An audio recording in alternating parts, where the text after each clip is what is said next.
페이지는 23페이지. 서동요 채점부터 시작합니다. 1번에 23페이지 1번 5. 1번에 1이다. 1번에 1.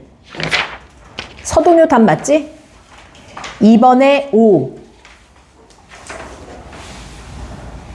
3번에 5. 자, 여기에서 틀린 문항 질문. 1번. 응? 1번. 적절하지 않은 거 찾기네. 앞에 시는 서동요지. 점층적인 것이 없지. 왜냐하면 그냥 선아 공주는 밤마다 남자를 안으러 간대 이 노래잖아. 그러니까 점층이랄 게 없어. 시 자체 안에 표현해서. 점층이 뭐였는지 기억나는 사람?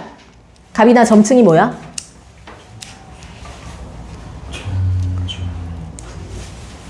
점점 시상이 어떻게 된다? 확장된다 라고 했었죠. 지금 이 표현은, 이 시에선 그런 표현은 없어요. 그지? 몇 번으로 했다 틀렸니? 3번. 3번. 소망을 직설적이고 단정적으로 표현했다. 왜 이게 직설적 단정적이라고 하냐 하면 실제로 선화공주가 밤마다 나 만나러 왔으면 좋겠잖아. 선화공주랑 내 사랑이 이루어졌으면 좋겠잖아. 그걸 지금 표현했다는 의미로 직설적이라고 얘기한 거예요. 자, 또 다른 질문. 2번. 거부가 머리를 내놔라. 내놓지 않으면 구워 먹으리. 이 보기에 있는 구지가의 갈래가 뭐죠? 고대가요야. 그치? 그럼 1번. 두 작품 모두 사구체 향가다. 틀려요. 보기는 고대가요고, 그지? 서동요는 사구체 향가 맞습니다. 몇 번으로 했다 틀렸니?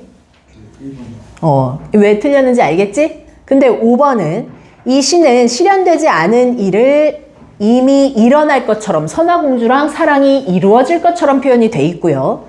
보기는 아직 일어나지 않았지만 내놓지 않는다면 너 구워 먹을 거야 라는 그 가정법이 사용됐죠. 아직 일어나지 않은 일인 거 알 수 있습니다. 자, 또 다른 질문은 없나요? 넘어가서 24쪽에 원앙생가는 숙제 아닙니다. 이건 풀라고 안 냈어요. 이거 푼 사람 손 들어봐. 어떻게 풀었어? 다들 풀어왔네. 해석이 됐어요? 이거를 쌤이 읽은 다음에 그냥 직역만 해줄 거야. 이거를 왜 해오라고 안 한 거냐면 이건 시가 너무 어려워. 수업을 해줘도 어려워. 그리고 너무 불교적인 시야. 부처님한테 뭘 소망하는 시라서 내용 자체도 좀 우리가 생소하기 때문에 어려운데 쌤이 직독직해해서 한번 해석만 한번 해줄게요. 달하 이제 달님이시여 이제 서방가장 가샤리고는 서쪽까지 가셔서 무량수불 앞에, 무량수불이 누구겠어? 부처님이야. 부처님 앞에 닛꼼다가 아뢰어 주소서. 그러니까 부처님 앞에 이르러서 사회해주세요. 말해주세요 라는 뜻이에요. 자, 그럼 질문. 이거 누구한테 말 걸고 있어요? 달님한테. 뭐라고 말 걸었어요? 부처님 앞에 가서 좀 잘 말 좀 전해주세요 라는 부탁이야. 그치? 어떤 말을 전해주냐? 그 다음 행을 봅니다. 다짐 깊으신 존 앞에 우러러 보면서 두 손 모두 호솔바는 이거야. 두 손을 모두 모으고 원앙생 그러는 사람이 있다고 사례해주세요. 말해주세요. 근데 원앙생이 뭔지를 알아야 되잖아. 혹시 종교 불교인 사람 있어요? 부처 핸섭, 부처 핸섭으로 들리네. 없어? 불교적인 색채를 좀 우리는 앞으로 계속해서 이해해야 되니까 불교에 대한 이야기 조금 하고 가겠습니다. 불교가 가지고 있는 기본적인 이제 큰 개념을 조금만 정리하자면 우리가 문학을 이해하려면 어쩔 수 없이 알아야 돼. 왜냐? 신라 시대 대부분의 노래는 불교적이라고 했잖아. 그치? 그리고 우리가 현대시를 배울 때 우리 만해 한용운 시 배웠어 안 배웠어? 배웠지? 만해 한용운도 승려였지? 그래서 조선시대의 시든 아니면 그 이후의 시든 불교적인 색채의 시들이 꽤 많단 말이야. 그래서 이걸 좀 이해해야 해. 자, 불교라는 것은 어떤 생각을 가지고 있냐면 삶은 행복한 거야, 힘든 거야? 힘든 거야. 삶은 너무 큰 고통이고 인생은 어떤 거냐? 무상한 거야. 허무한 거야. 담비 겁나 부자야. 막 장난 아니야. 막 30억씩 하루에 써도 돈이 너무 남아. 30억. 오늘은 한 40억, 60억 써도 그래 괜찮아. 막 이런 느낌이야. 근데 얘 죽으면 뭐 대단한 거 있어? 어디 다른데 어디 묻혀? 뭐 맛있는 거 죽은 다음에도 먹을 수 있어? 죽은 후에 30억씩 쓸 수 있어? 가지고 있는 물건 다 가지고 가? 아니, 아무 소용이 없어. 야, 그렇게 대단하고 부자고 뭐 아름답고 대단해도 어쨌든 죽으면 끝이더라고. 인생이 너무 허무한 거야. 근데 나는 너무 가난해. 하루에 3,000원을 못 써. 막 이러고 살았어. 죽으면 다르냐? 어차피 땅에 묻히고 썩어서 죽으면 끝나. 그래서 삶이라는 것은 너무 어때? 허무하고 덧없다. 인생 무상의 정서를 가지는 거야. 자, 그 다음에 하나 더. 가빈아, 자리 옮겨가. 절로 가. 가. 너 내 등만 오늘 하루 종일 쳐다보다 가야 돼. 절로 가. 널 보기 위해서 고개를 너무 한정없이 꺾어야 돼서 모가지가 아파. 안 될 것 같아. 자, 그 다음에 또 한 가지. 불교에서 꿈꾸는 그런 이상세계. 죽은 후에 이 다시 태어나는 무슨 사상을 가지고 있죠? 불교는 윤회 사상을 가지고 있지. 그럼 생각해봐. 윤회에서 또 태어나고 또 태어나고 또 태어나면 행복한 거야? 불행한 거야? 불행한 거잖아. 다시 안 태어나고 싶을 거 아니야. 이 고통의 삶에서. 그래서 이 윤회의 고리를 끊고 어디에 들어가는 거? 열반에 든다고 하거든. 이게 바로 극락세상. 불교에서 생각하는 유토피아가 극락, 그지? 혹은 미타찰이라는 세상으로 가는 거고, 이 극락에 가서 영원히 사는 게 극락왕생이에요. 그러니까 여기서 원왕생은 원합니다, 왕생, 극락왕생하게 해주세요, 극락왕생하게 해주세요. 이제 이 고통의 삶에서 벗어나게 해주세요 라는 비는 내용이에요. 이해되셨죠? 그 다음에 불교계에서 자꾸 서쪽을 얘기를 많이 할 거야. 불교에서 서쪽이 어디냐 하면 서방, 서쪽에 있는 정토, 아름다운 땅, 극락 미타찰과 같은 겁니다. 그러니까 이 이상적인 세계가 서방 정토고요. 너희 옛날에 서유기 소설 읽어본 적 있니? 없어요? 서유기에서 보면 그 원숭이 이름 뭐지? 손오공이랑 그 무슨 대사? 그 대머리 아저씨 있잖아. 중 이름. 생각이 안 나네. 그 사람이 어디를 가냐면 서쪽으로 가죠. 서방 정토를 향해서 계속 나아가는 과정이 나오는 거거든. 자, 어쨌든 불교는 이런 정서가 있고 여기서 원왕생은 극락왕생하게 해주세요 라고 비는 거야. 그렇게 그러는 사람이, 그것을 그리는 사람이 있다고 말해주세요 라는 표현이에요. 여기까지도 이해했어요? 자, 그 다음 이 몸을 끼쳐두고 이 몸을 제껴놓고 48대원을 이루실 수 있을까? 이러지. 자, 잠시 칠판. 불교에서 부처님이 48대원을 이루는 것에 소망을 가지고 있거든, 부처님이. 근데 지금 이 말은 부처님한테 협박하는 거나 마찬가지야. 내 몸을, 내 소망을 제껴두고, 나 극락왕생 안 시켜두고, 당신이 48대원을 이룰 수 있을까? 이 내용이거든? 부탁하는 주제에 왜 협박하는 거야? 자, 우리가 저번에도 얘기했잖아. 우리나라의 무속 노래들은 대부분 부탁하는데 어떤 부탁으로? 거부가 머리 내놔. 안 그러면 너 어떻게 할 거야? 구워서 잡아먹을 거야. 약간 협박조로 간다고 했죠? 이 노래도 약간 마지막이 그래서 어때요? 소망을 기원하면서 협박조로 끝나는 거예요. 근데 독특한 시입니다. 이거 근데 사실 너무 종교적 색채가 짙어서 이것은 풀이하지 않고 넘어가겠습니다. 아시겠죠? 그럼 이제 어디로 가냐? 오늘 처용가라는 시에 답을 맞춰봅니다. 처용가 26페이지 1번에 2, 2번에 5, 3번에 5, 4번에 어떤 내용을 비유적으로 표현한 거야? 자신의 아내가 병에 걸린 것을 처용이 고쳤다는 의미이다. 뭐 노래를 불러 역병을 물리쳤다는 뜻이다. 이런 의미. 자, 5번 빼앗긴 들과 같은 비유적인 의미는 다리가 넷이다 라는 표현입니다. 아내가 동침을, 다른 뭐 여기선 다른 남자라고 표현하긴 애매하죠. 역병이니까 병에 걸렸음을 비유적으로 표현한 겁니다. 자, 여기에서도 틀린 문항 있으면 한번 살펴보고 질문하세요.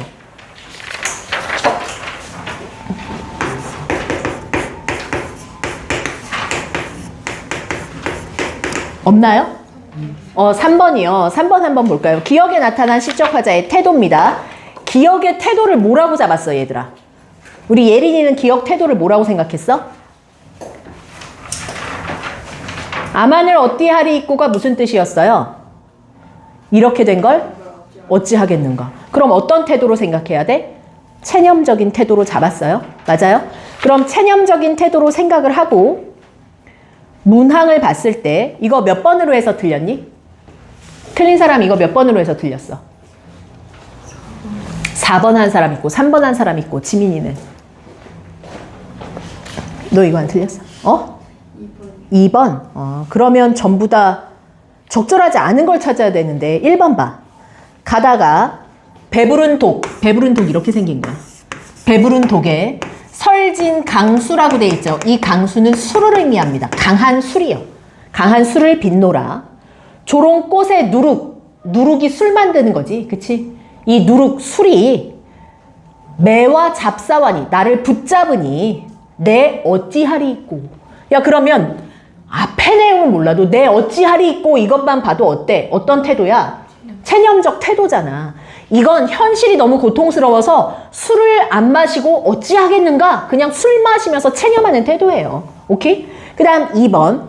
니마 그물 건너지 마오. 님은 그의 물을 건너네. 물에 쓸려 돌아가시니 가신님을 어이할꼬. 우리 처음에 배웠던 시가 공무도화가였고 이 시에서 굉장히 중요한 이 마지막 키워드가 체념적 태도였어요. 그쵸? 그 다음 3번. 선인교 나린 물이 자하동에 흘러들어 반천년 왕업이 물소리뿐이로다. 얘들아. 반천년의 왕의 업적이 물소리밖에 안 들려. 야, 왕의 업적이 대단하면 막 풍악을 울리고 삘삘삘삘 해야 되는데 나라가 다 망해서 찔찔찔찔 시냇물이나 흐르는 소리밖에 안 들린대. 그럼 이건 나라의 멸망을 한탄하는 거예요. 오케이? 그런데 그 다음 행에 뭐래?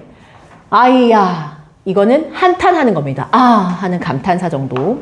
고국의 흥함과 망함을 물어서 무엇하리요? 했죠. 야, 왕의 업적이 다 멸망. 이건 고려 왕조 500년이 멸망해 가는 것을 한탄하는 시입니다. 근데 시를 누가 썼어요? 이름 한번 볼래요?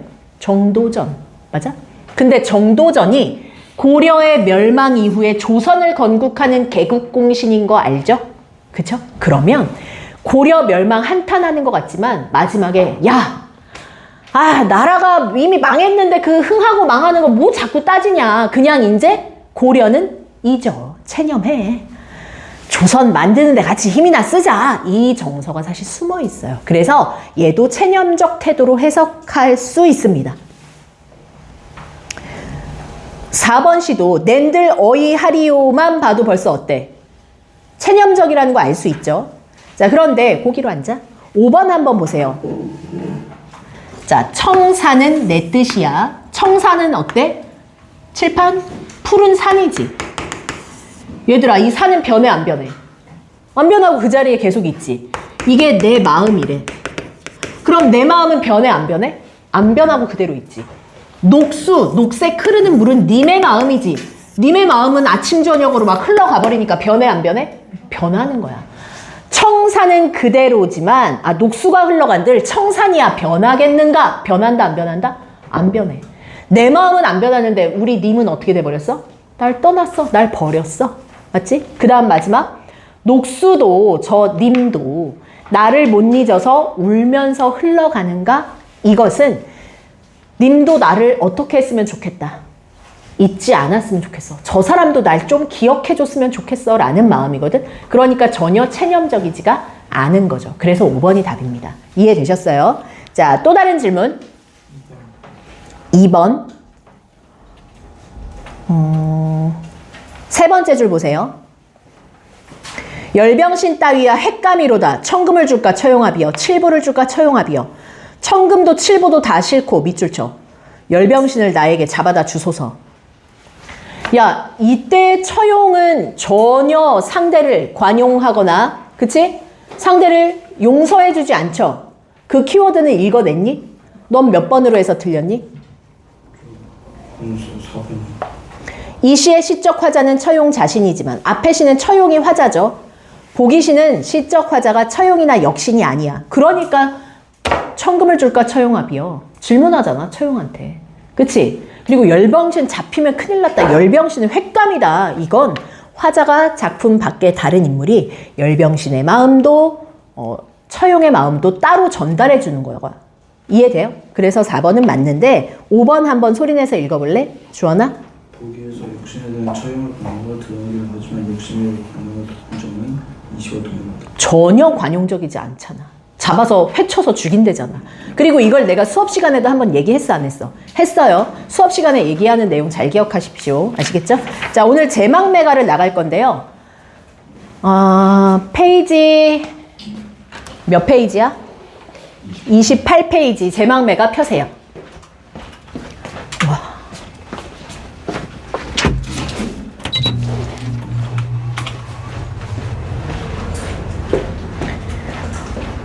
오늘 배울 이 제막매가는 너무 중요한 작품이야.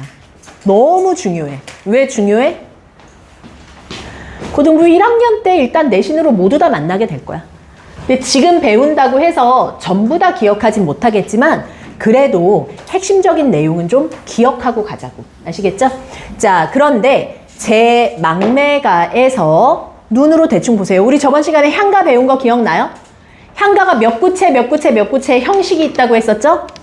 그렇지. 4구체, 8구체, 10구체. 그 중에서 가장 발전돼서 계승되는 게 10구체. 그래서 10구체는 산회가라는 이름도 따로 있다고 했잖아요. 그런데 10구체는 의미상 몇 단 구성으로 가는지 기억나요?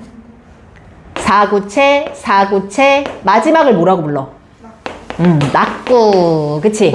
이 낙구가 하는 역할이 뭐였지? 꼭 뭘로 시작해야 돼?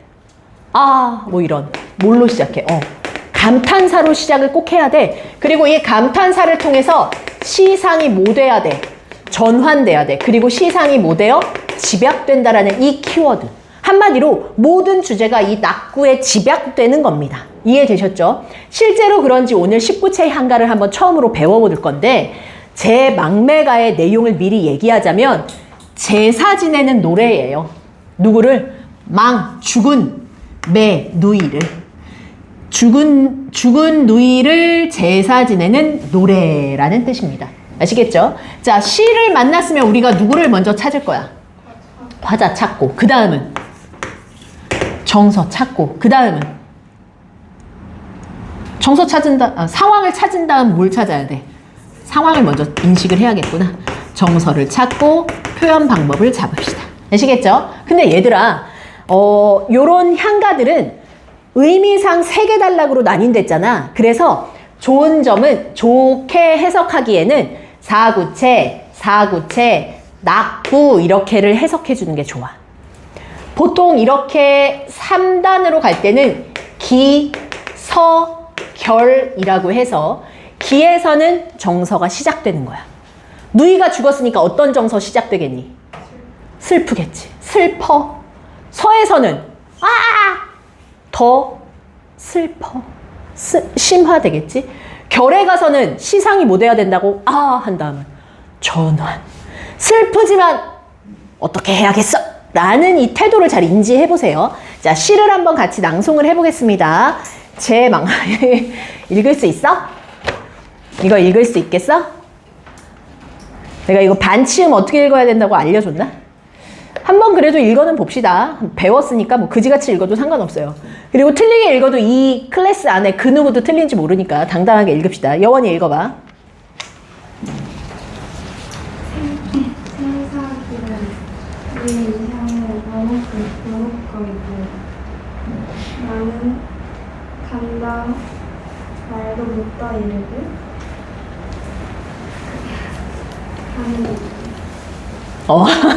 잘 읽었어요. 여기까지 한번 읽어볼게요. 자, 생과 사가 뭐야? 삶과 죽음의 길은 어디에 있어? 얘 있잖아. 여기 있잖아. 여기가 이승이겠냐 저승이겠냐?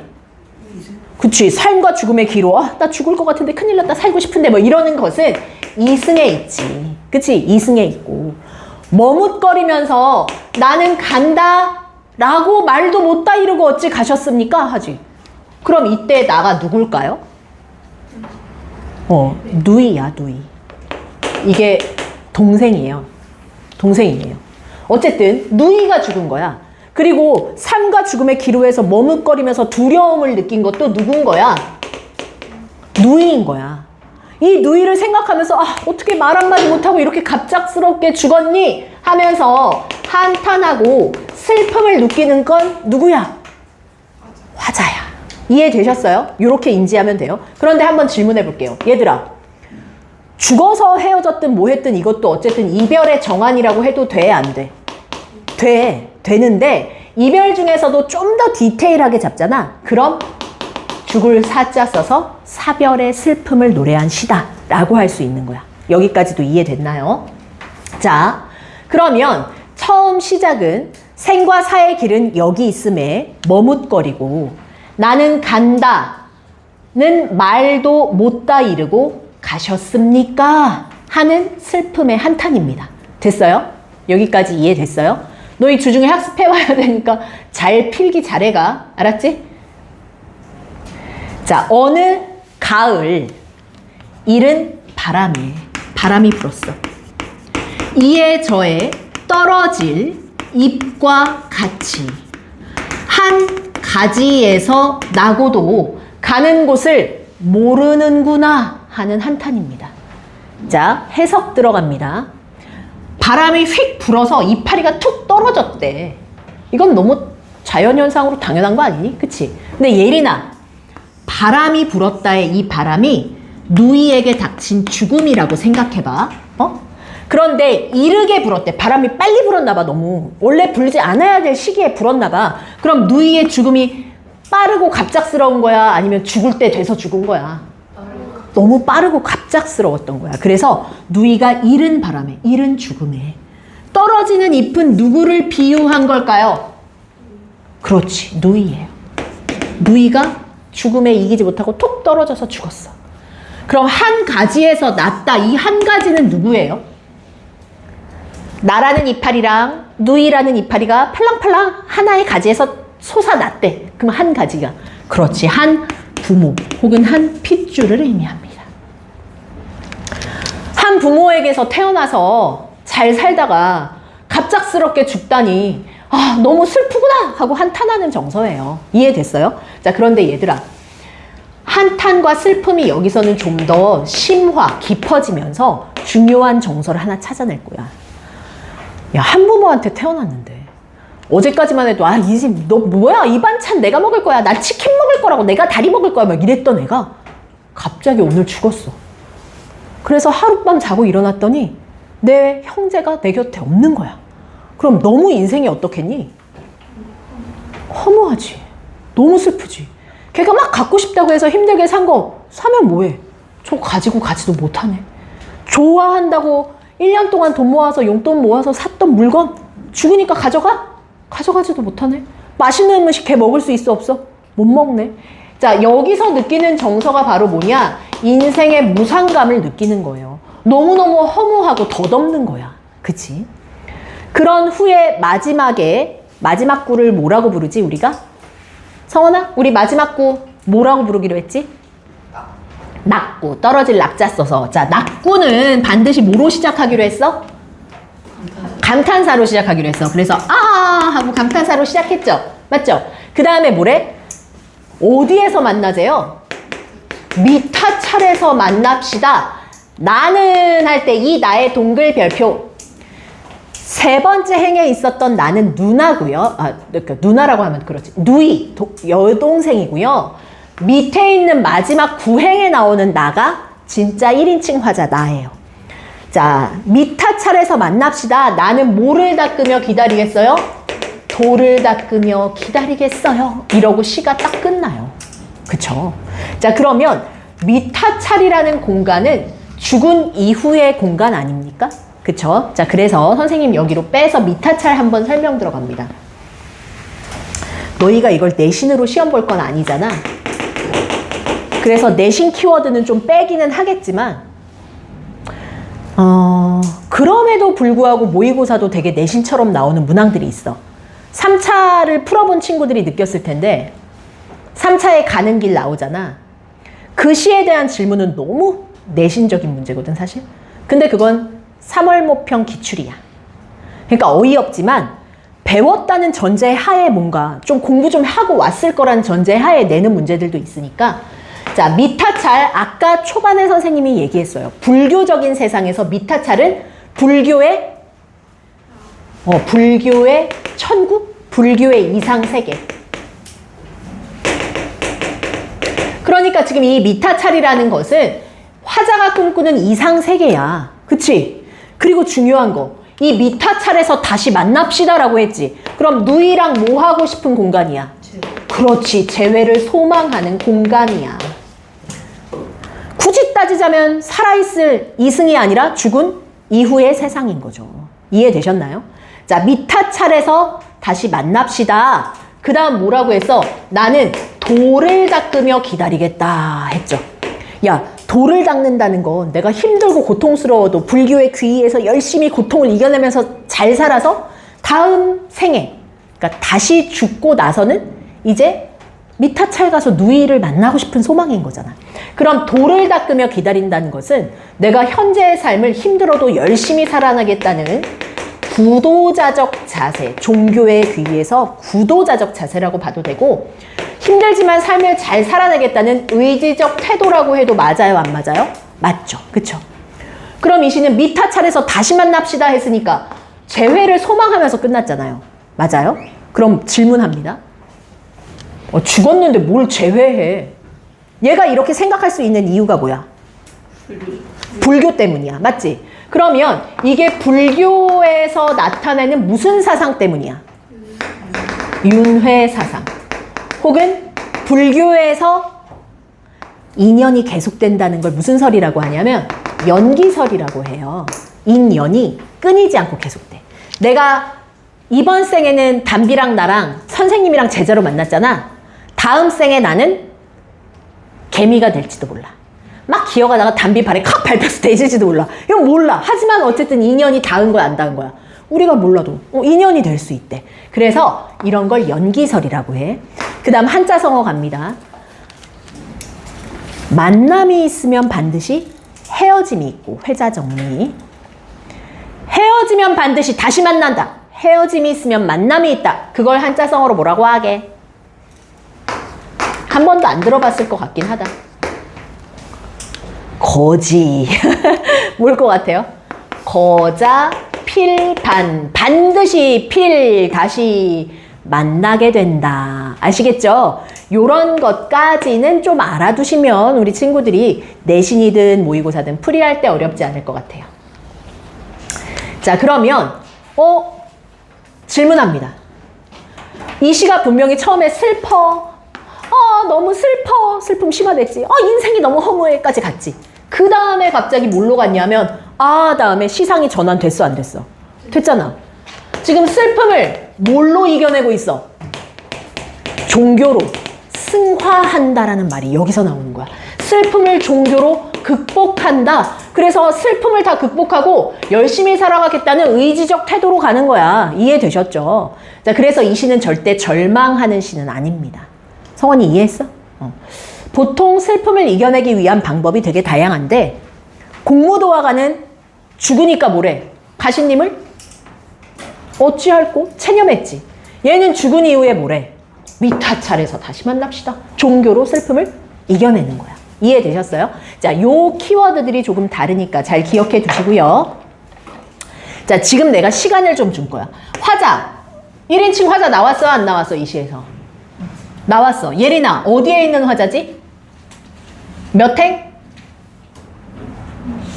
구행에 있는 나가 진짜 찐 화자. 그치? 그 다음, 화자의 상황. 누이가 어떻게 됐음? 죽음. 그치? 어떤 정서야? 슬픔. 맞지? 하지만 이 슬픔을 뭘로?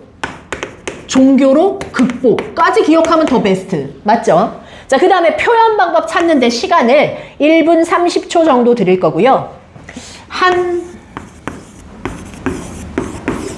5개 정도 찾으면 잘 찾을 것 같은데 다 찾을 수 있는지 보겠습니다. 한번 찾아보세요. 고민들을 좀 해보세요.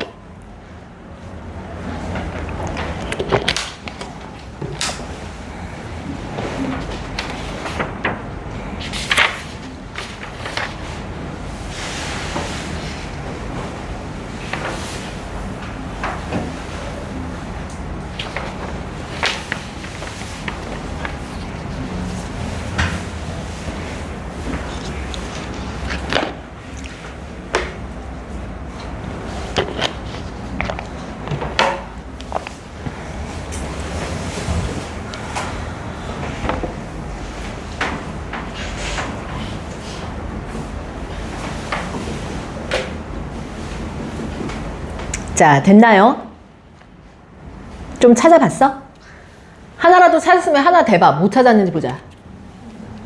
영탄법 찾았어. 마지막에 하면서 감탄사 나왔지. 거기에서 영탄법이 시상, 전환과 집약이 있어요. 그치? 또 다른 표현 찾은 사람.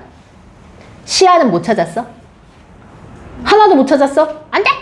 지민이는? 영탄법만 찾았어? 담비. 상징. 어디서 상징을 찾으셨을까요? 칠판 보세요. 나 여기에 있는 이 표현 방법 한번 볼게. 이른 바람, 바람이 불었다는 건 죽음이 닥쳐왔다는 거지. 죽음이라는 추상적인 것을 바람이라는 사물에 비유했지. 이런 걸 뭐라고 했어? 상징이라고 했었어, 얘들아. 기억나니? 그 다음, 떨어질 잎처럼 누나를 잎에 비유했지. 근데 뭐라고 비유했어? 뭐뭐처럼, 뭐뭐같이 이런 건 무슨 법이야? 직유법이야. 나 부모라는 대상을 하나의 가지에 비유했지. 근데 A는 비형식으로 갔었어. 맞아? 그러면 이건 무슨 법이야? 은유법. 그러면 이 표현에서만 상징과 직유와 은유가 모두 다 쓰인 거야. 이해됐어요? 자, 그런데 만약에 모의고사라면 상징, 직유, 은유 이런 거 별로 중요하게 안 여길 것 같고 오히려 이파리가 바람 불면 떨어지는 건 너무나 당연한 무슨 현상? 자연 현상이지. 그런데 인간의 죽음이라는 인간사를, 그치? 어디에? 자연사에 무엇했다? 빗대어 표현했다, 비유했다, 혹은 대비했다까지 전부 다 맞는 말입니다. 그 다음 하나는 죽어도 너희가 못 찾을 것 같으니까 내가 그냥 대놓고 말해줄게. 얘 있으면 얘가 어디였죠? 어디? 이승이었지. 여기 이승이야. 미타찰에서 다시 만납시다. 미타찰은 어디였지? 저승세계 혹은 죽은 이후에 이상세계야. 그럼 공간이 얘는 이승이고 얘는 죽은 후에 누이와 재회할 공간이기 때문에 의미상 공간의 대비가 있다 없다? 있어. 혹은 그냥 대조적 시어라고 해도 되죠. 그래서 대조적인 시어 혹은 공간의 대비가 있다까지가 요시에서 좀 중요한 키워드들이 되겠어요. 주제에 죽은 누이를 추모, 의의 정제된 형식미, 고도의 서정성, 형식미 19체의 고도의, 그치? 그리고 왜 고도의 서정이야? 누이의 죽음을 아주 상징, 직유, 은유 뭐 다양하게 잘 쓰였어요. 자, 의는 이러하고 지전이 날아갔을 때 이런 건 하지 맙시다. 넘어가서 근데 내가 이번 주에 수요일반에서 뭘 수업했는지 기억이 안 나네. 너희랑 맞춰야 되는데. 산유화? 안 했지? 님의 침묵? 우리 저번 시간에 님의 침묵 배우지 않았어요? 맞죠? 배웠죠? 그럼 혹시 얘들아 이 시를 보고 님의 침묵이랑 되게 비슷하다는 생각 혹시 안 했어? 님의 침묵도 봐봐. 사랑하는 사람은 같습니다. 그 사람 때문에 나는 눈 멀고 그 사람 때문에 귀 멀고 나의 슬픔 때문에 가슴이 터질 것 같아요. 그러나 시상 전환하잖아 여기서. 그러나 슬퍼하기만 하면 나의 사랑의 의미를 깨치는 것인 줄 아는 까닭에 나는 슬픔의 힘을 새 희망의 정수박이에 들이붓지. 그러면서 뭐래? 만날 때에 헤어질 것을 염려하지만 우리는 만나면 헤어지는 것을 알지만 헤어지면 반드시 만날 것을 뭐 합니다?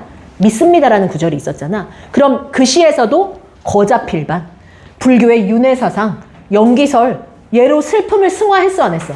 승화했어. 그래서 극복했어. 재회 소망했지. 근데 제망매가도 어때? 똑같이 슬픔을 종교로 승화했지. 그래서 두 시가 매칭이 되게 잘 돼. 차이점은 제망매가는 진짜 죽어서 이별한 거고, 맞죠? 님의 침묵은 죽은 건 아니고 뭐 한 거야? 헤어진 것, 혹은 님이 부재 중인 상황인 거다. 그 정도만 좀 다르죠. 그리고 제망매가의 대상은 누이라는 구체적인 대상이지만 님의 침묵에서의 님은 한 명의 구체적 대상이 아니라 조국의 광복이나 부처님이나 막 상징성이 굉장히 다양하다. 요 정도의 차이점은 있지만 의미상 굉장히 비슷한 내용의 전개라는 거 좀 알아두세요. 자, 안민가로 넘어가 보겠습니다. 필기할 것들 대충 정리했으면 안민가라는 시를 볼 거예요. 좀 한자 좀 배웠었다 하는 사람 있을까요? 안자가 무슨 안자야? 편안할 안자, 민은 백성 민자예요. 그럼 안민가는 누구를 편안하게 하는 노래? 백성을 편안하게 하는 노래. 이렇게 보시면 되겠습니다. 자, 그럼 백성을 편안하게 하는 노래 30페이지에 안민가를 한번 배워보겠습니다. 뭐 시 나왔으니까 화자나 상황이나 정서를 보겠지만 사실 이 시는 백성을 편안하게 하는 노래니까 개인적인 정서를 노래하는 시는 좀 아닐 것 같은 느낌은 들죠. 그쵸? 그걸 좀 인지하면서 갈게요. 우리 애기들이 읽기를 좀 어려워하니까 여기 셈이 읽겠습니다. 이거 몇 구체예요? 4구체. 4구체. 아으. 군답게 신답게 민답게 한다면 나라가 태평할 것입니다. 그 다음 몇 구 더 들어가 있어? 낙구 2구체 해서 총 10구체의 한가예요. 아시겠죠? 4구체씩 해석하면서 한번 읽어볼게요. 구는 아비이며 시는 다으샬은 사랑이 많으신 어미며. 구는 아비이며 신하는 어미인데 뭐가 많은 어미? 사랑이 많은 어미이며. 민이 누구겠어? 백성은 얼흔 아히, 어린 아이라고 한다면. 자, 그럼 질문. 얘들아, 지금 이 시에서 뭐 화자는 드러나지 않았지만 군이 누구야? 군주, 왕을 의미할 거고, 신은 신하고 민은 백성이란 말이야. 그런데 왕과 신하와 백성의 관계를 어디에 비유하면서 지금 시작했어요? 가족 관계에 비유했어. 아빠, 사랑 많은 엄마, 어린 아이. 그러면 이때 당시에는 애를 키우는 건 누구 몫이겠니? 엄마 몫이지. 그러니까 지금 이 노래는 사실 백성을 편안하게 하려면 신하가 사랑을 베풀어서 이 백성을 어떻게 해야 돼? 잘 먹이고 입히고 재워서 잘 키우라는 얘기야. 이 시는요, 사실 왕이 신하들한테 깝치지 말라고 경고하는 노래입니다. 왜? 네 할 거나 똑바로 해. 왕인 나한테 내 할 거는 내가 알아서 하니까 니네는 백성이나 잘 챙겨. 왜 깝치고 자꾸 내가 할 역할을 니네가 하려고 해? 내 권력에 침해하지 마. 라는 경고성 노래인데 겉으로 봤을 때는 굉장히 교훈적이고 뭐 이런 것 같지만 사실 그렇지 않습니다. 자, 그럼 여기에서의 첫 번째 표현 방법. 왕과 신하와 백성이라는 이 나라의 관계를 어디에 비유해서 시작했어요? 가족의 관계에 비유를 했고요. 하나 더 있습니다. 만약에 그렇다고 한다면 이러면 윤우야 이게 무슨 법이야? 가정법이야. 이 가정법도 쓰였습니다. 그렇죠? 그렇다고 한다면 민이 다알이라고 돼 있죠. 다을이라고 읽힐 수도 있고요. 이게 사랑이란 뜻입니다. 그럼 백성이 무엇을 알아야 돼? 사랑을 알아야 돼. 한마디로 내가 사랑받고 있다는 걸 백성이 느낄 수 있어야 돼 라는 표현입니다. 됐죠?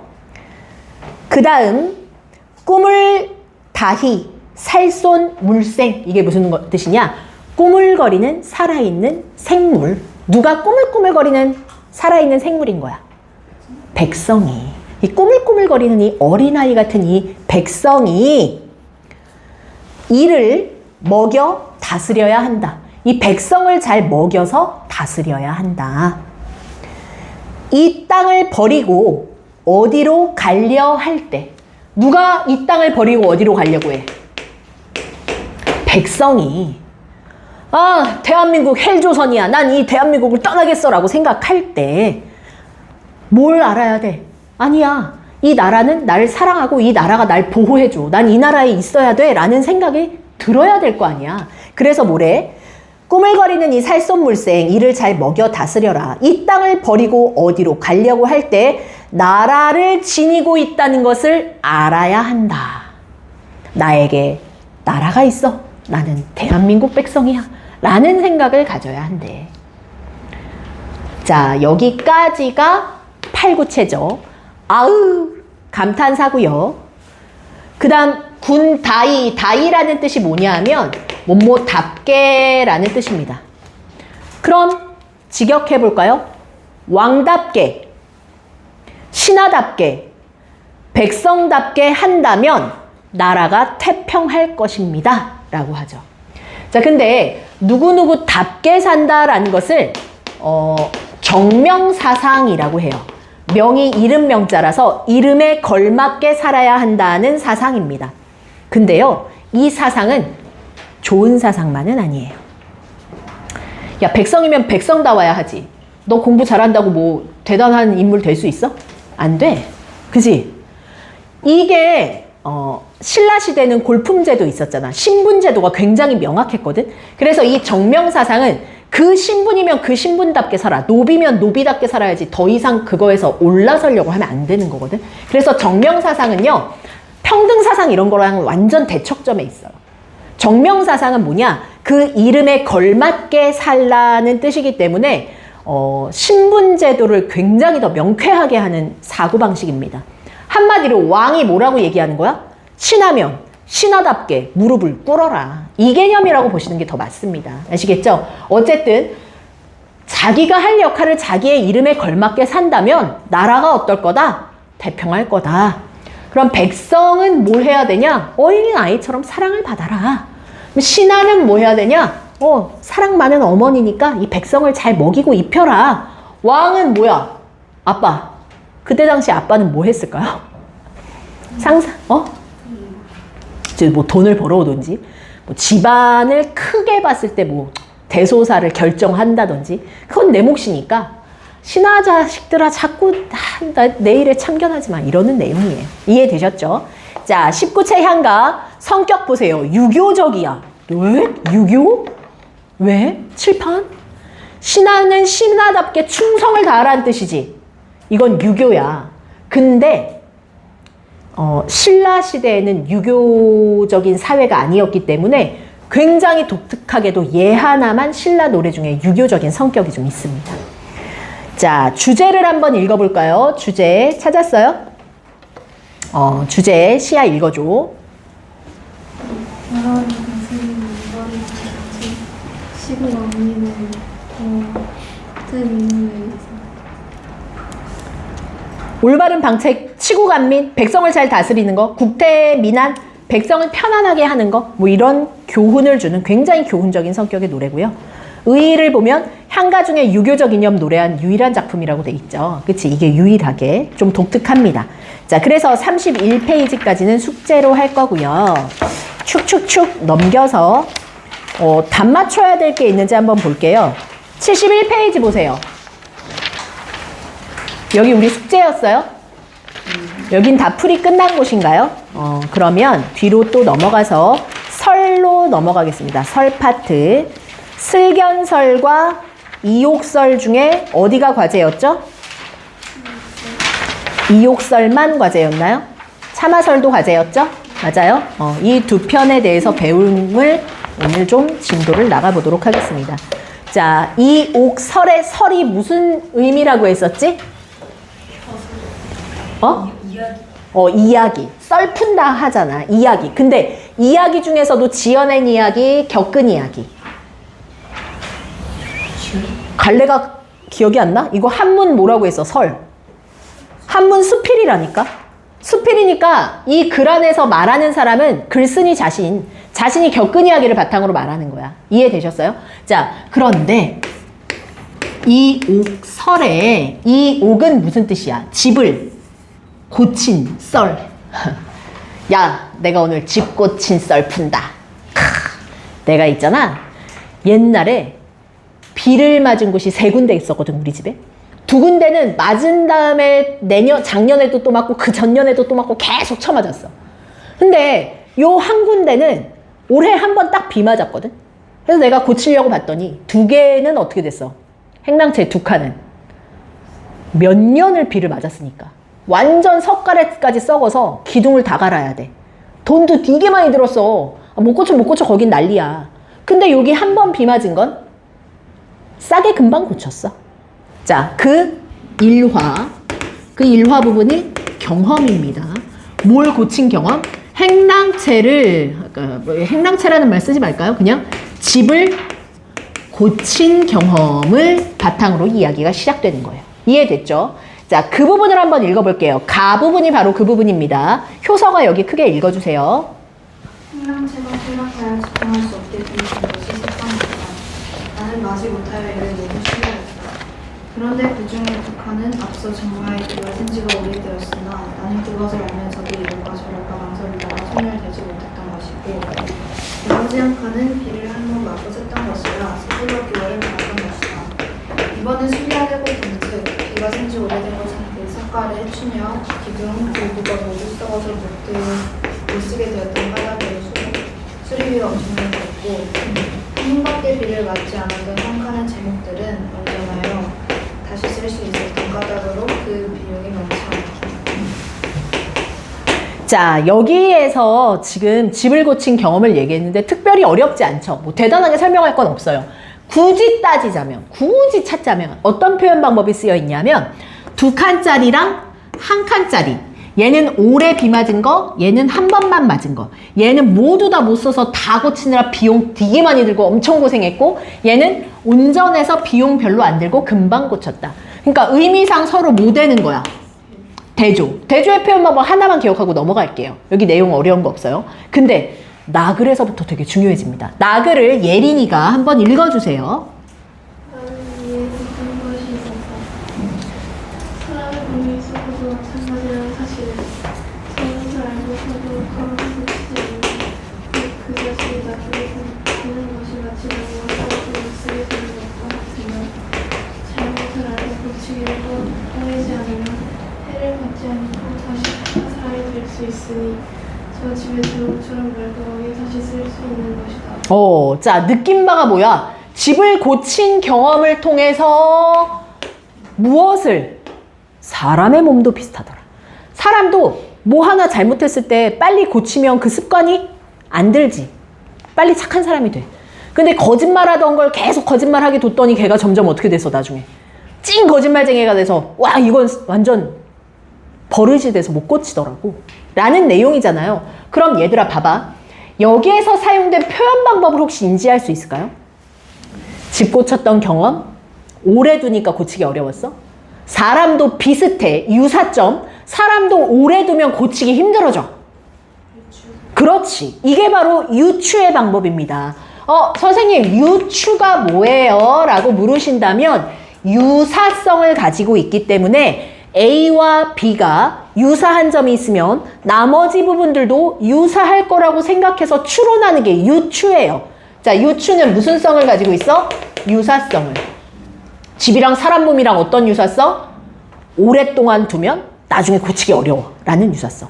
그래서 교훈, 집도 빨리 고치는 게 좋은 것처럼 사람도 잘못은 어떻게 해야 돼? 빨리 고쳐야 돼. 맞죠? 자, 이걸 조금 더 한 단계 나아가면 어디로 가는지 볼게요. 지민이 닭을 읽어주세요. 정말 아니야 나라의 정치도 이어갔다.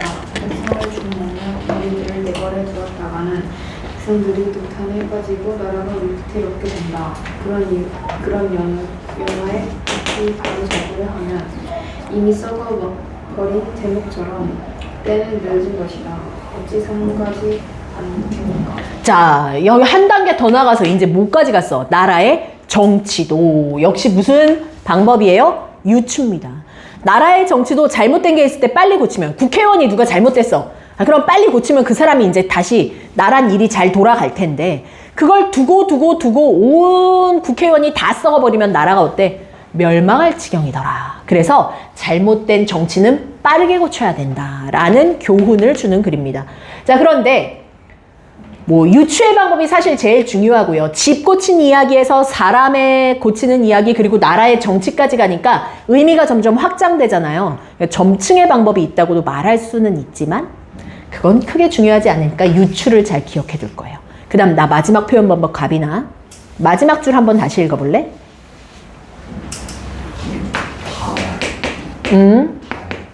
마지막 줄이라고 했어. 이미 썩어버린 제목처럼 때는 마지막 줄이 어디야? 어. 어찌 성가지 않겠는가. 그렇지, 거기. 어찌 삼가지 않겠는가. 그러면 갑이나 어찌 삼가지 않겠는가라는 건 삼간다 아니면 삼가지 않는다? 어찌 삼가는 조심이라고 생각해봐. 어찌 조심하지 않겠는가라고 했어. 조심해야 한다야, 조심하지 않아야 한다야? 해야 그렇지, 조심해야 한다잖아. 조심해야 한다 하면 되는데 굳이 어찌 조심하지 않겠는가? 의문형으로 굳이 바꿨지. 이게 고전에서 제일 잘 나오는 표현이라니까? 이게 무슨 법이야?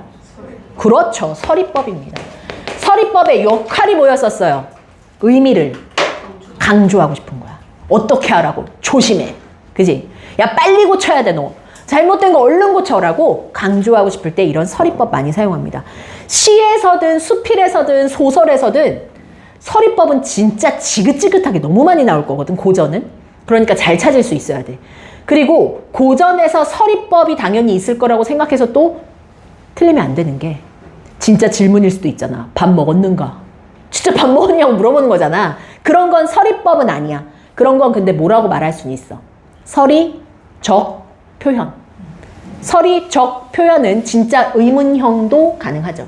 하지만 설의법은 평서문을 굳이 의문문으로. 시야가 예쁘다. 그럼 될걸. 시야가 얼마나 아름다운가. 막 괜히 의문문으로 바꿔서 강조하는 겁니다. 이해되셨죠? 그것도 한번 기억합니다. 자, 그러면 여기 문제 잘 푸셨나요? 혹시 고치고 싶은 게 있는지 한번 잠깐 보세요. 한 30초 줄게요. 수업하고 나니까 좀 고쳐야 될 게 있다 싶으면 고칩시다.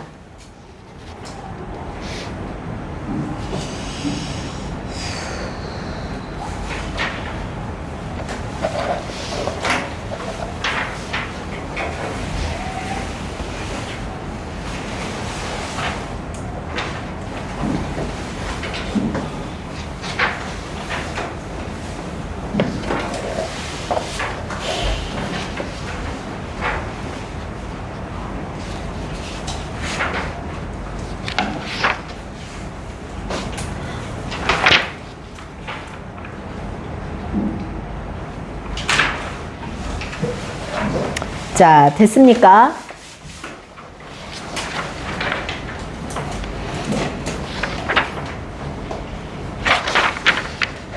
(1번에 4) (2번에 2) (3번에 4) (4번에 4) 자, 5번 답을 한번 읽어볼까요? 누구 거 읽어볼까?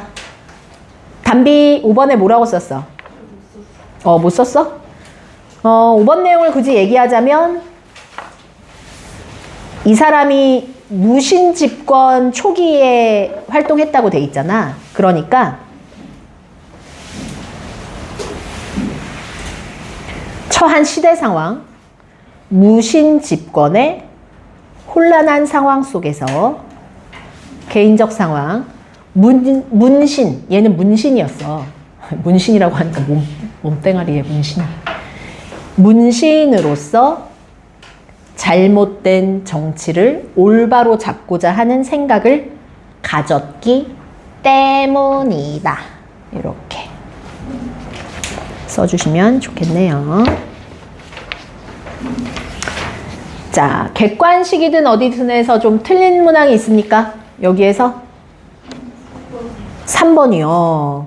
기억을 표현하는 거. 야, 처음에 비 한 번 맞았을 때 얼른 고쳤으면 금방 고치지. 근데 그랬으면 될 걸 나중에 시간이 지나서 더 큰 것의 값어치를 물면서 고생하게 됐지. 그럼 뭐가 되겠어?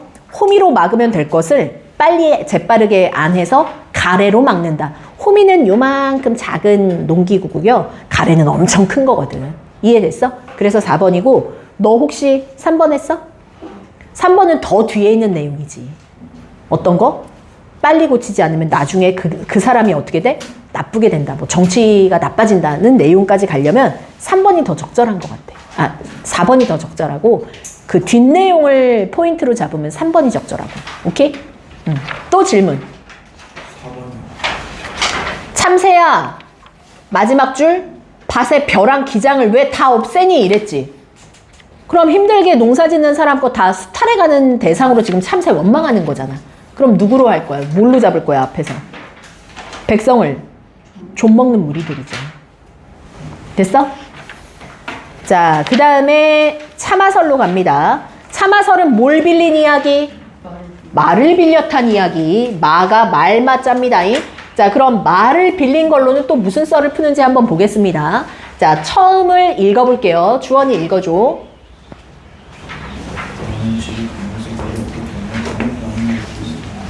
조금 크게 더.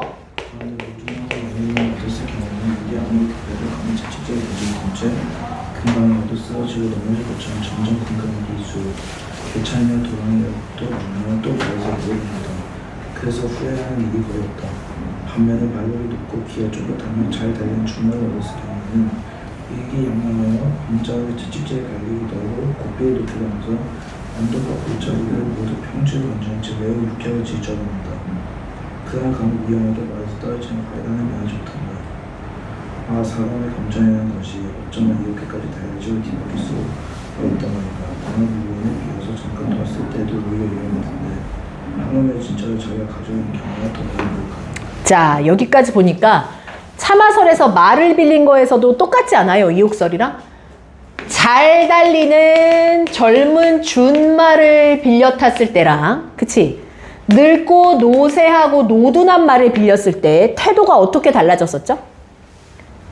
노쇠한 말, 늙고 아둔한 말을 빌리면 어때? 조심해야지. 왜? 허리라도 부러지거나 말이, 그치? 다리라도 삐끗해서 죽거나 이러면 안 되잖아. 늙어가지고 안 그래도 하루 이틀 하는 애인데 조심조심 막 탔어. 그런데 잘 달리던 준말을 빌리면 어떻게 돼? 야, 너희 포르쉐 빌려 타면은 10km로 설설설설 길 거니? 무앙 한번 해봐야 될 거 아니야, 그치? 그러니까 막 미친 듯이 어때? 달리게 돼. 그러다가 말에서 떨어져서 첫 다치더라고. 자, 역시 서로 어때요? 대조되죠. 자, 근데 이 대조되는 상황에서 이 글쓴이가 느낀 건 뭐냐면, 야, 인간이 굉장히 어떻더라고? 상황에 따라 어때?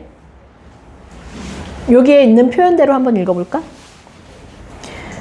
사람의 감정이라는 게 어쩌면 이렇게까지도 달라지고 뒤바뀌는가? 근데 이건 내 것도 아니고 남의 것을 빌릴 때도 이러한데, 심지어 내 거면 얼마나 더 심하겠는가? 라고 하면서 이제부터 찐으로 얘기하고 싶어 하는 이 소유에 대한 이야기를 하려고 합니다. 진정한 소유가 그럼 있는가를 얘기할 때, 얘들아, 세상의 모든 것은 내 거라는 게 있니? 공기? 산? 책상?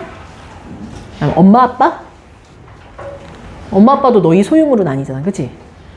너희의 생명도 아니고. 대통령이라는 관직이 진짜 자기 거야? 영원히 자기 거야? 그것도 아니고. 그러면 진정한 소유라는 것은 있다 없다? 없어.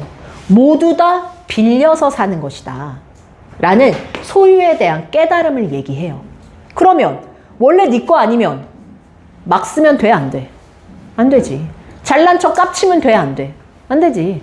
대통령이라고 해도 모든 국민들한테 힘을 위임받은 거잖아. 그러니까 그 권력이 영원할 거라고 생각하고 유세 부리면 안 되지. 그치? 그래서 그런 소유에 대한 깨달음을 끝내는 이야기하는 수필인 거예요. 그 이후에 지금 주원이가 읽은 이후부터 읽어보자. 어디부터인지 알겠어? 여기부터 그렇긴 하지만부터 그렇긴 하지만 사람이 가지고 있는 것 가운데 남에게 빌리지 않은 것이 또 뭐가 있다고 하겠는가. 임금은 백성으로부터 힘을 빌려서 존귀하고 부유하게 되는 것이요 신하는 임금으로부터 권세를 빌려서 총애를 받고 귀한 신분이 되는 것이다. 그리고 자식은 어머니에게서 지엄 있는 신하에게서 비고운 주인에게서 각각 불리는 것이 또한 심하고 많은데 대부분 자기가 본래 보고 있는 것처럼 여기만 할 뿐 끝내 돌이켜보려고 하지 않는다. 자, 방금 읽은 부분 보니까 진정한 소유가 아닌데 빌린 것인데 빌린 건 줄 모르고 살아가는 사람들이 많죠. 그쵸? 지금은 이 모두 다 진정한 자기의 소유가 아니라 빌린 것이다라는 개념을 뭐 하고 있어? 열거하거나 나열해서 얘기를 해줬어. 그치? 그 다음 계속 읽어봐. 윤우 계속 읽어. 이 어찌 미혹된 일이 아니겠는가. 그러다가 혹 잠깐 사이에 그동안 빌렸던 것을 돌려주는 일이 생기게 되면 만방의 국민도 독보가 되고 백성의 대부도 고신이 되는 법인데 더군다나 이천한 자의 경우야 더 말해 무엇하겠는가. 맹자가 말하기를 오래도록 청하고서 반항하지 않았으니 그들이 자기의 소유가 아니라는 것을 어떻게 알았겠는가 라고 하였다. 내가 이 말을 접하고서 느껴지는 바가 있기에 참화를 지어서 그 뜻을 구현해 보았다. 잘 읽었어요. 자, 맹자가 말하기를, 얘들아, 갑자기 맹자 얘기 왜 할까? 맹자는 중국에 있는 옛날 이야기라고 하긴 그렇지만 역사 속에 있는 실존 인물이기도 하고 전해지는 설화에 있는 사람들도 있잖아요. 어쨌든 중국의 옛 인물들이나 옛 이야기를 거론하는 것을 고사를 인용한다라고 합니다. 자, 지금 맹자라는 사람의 이야기를 인용했죠. 왜 그랬을까? 왜? 야, 지민이가 이 물을 하루에 3리터는 먹어야지 건강하대. 막 계속 친구들한테 말해. 친구들이 믿냐? 뭐야, 너나 먹어. 배불러 싫어. 막 이럴 거야. 근데 카이스트 000 학자가 어제 이 이야기를 통해서 노벨상을 받았는데 막 이러면 사람들이 살짝 솔깃해하네. 오, 그래? 막 이러면서 들을 거 아니야. 이거야, 이거. 맹자 얘기 왜 했겠어? 자기 말을 더 어떻게 하게 하려고? 신뢰하게 하려고. 그치? 그래서 옛 이야기들 중에 맨날 맹자, 공자, 순자, 논자 이런 얘기 왜 자꾸 인용하냐면 자기 말의 신뢰성을 얻기 위해서. 자, 신뢰성을 얻기 위해서 남의 말을 인용했다는 것까지 보고, 자, 그럼 이 글의 주제를 보세요. 소유에 대한 성찰과 깨달음. 특징 사실 플러스 의견의 2단 구성. 권위 있는 사람 말을 논거로 들어서 좀 더 설득력을 높였다. 유추의 방법. 가빈아, 뭐가 유추였어? 넌 내가 있는 곳을 전혀 보고 있지 않네. 어디 보고 있어 지금? 나 어디 봤어? 이게 수업을 하다 보면 어떤 현상이 많이 벌어지냐 하면 내가 떠드는 시간에는 너희가 쉬거나 멍 때리는 시간이 아니야. 그치? 그러니까 집중해야 돼. 근데 집중력이 만약에 내가 좀 짧다 싶은 친구들 있지. 열심히 공부하는 표정을 연기하지만 실제로 안 듣는 게 눈가를 보면 되게 알겠거든. 근데 나 수업하는데 방해되니까 일일이 계속 컨택하지 않는 것 뿐이야. 하지만 집중을 스스로 해야 돼. 이게 2주가 가고 3주가 가고 한 달이 되고 6개월이 지나면 실력 차이가 어디서 나와? 자주 멍 때렸던 애들은 점점 하락세일 수밖에 없고 수업 시간에 집중했던 애들은 점점 들은 풍월이 생기니까 점점 올라가는 거거든. 그 갭이 점점 생겨. 알겠지? 집중. 근데 중간에 인간이니까 잠깐 우리 강아지 지금 똥 쌌나? 뭐 이런 생각 들 수 있잖아. 그치? 참아서 나 제주도 갔을 때 말 탔는데 뭐 이런 생각 들 수도 있지. 하지만 그래도 자꾸 스스로 집중하려고 노력해야 돼요. 자, 다시 특징을 나는 읽었어. 가빈이가 그럼 여기 특징 3번째 줄에 읽어봐. 점.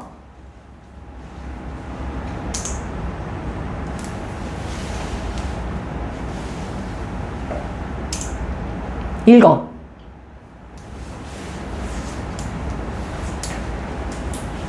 유추의 근거를 통해 개인적 경험, 보편적 깨달음을 일반화하고 유추가 뭐였지? 유추가 뭐예요? 유사한 것에 뭐 한다?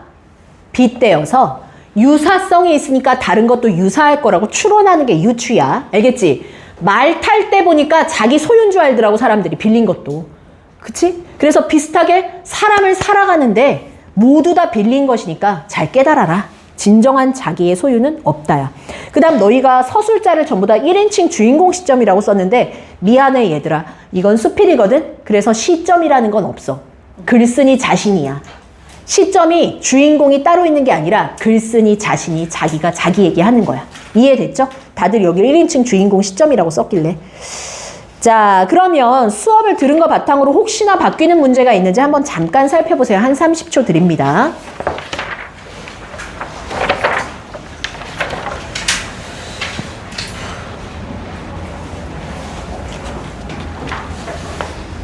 교서 바뀌는 거 있어? 그대로인 것 같아? 성원이는 어떠니? 그대로야?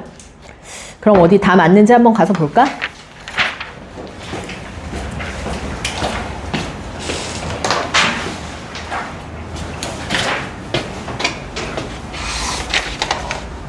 오, 1번부터 다 부릅니다. 3, 1,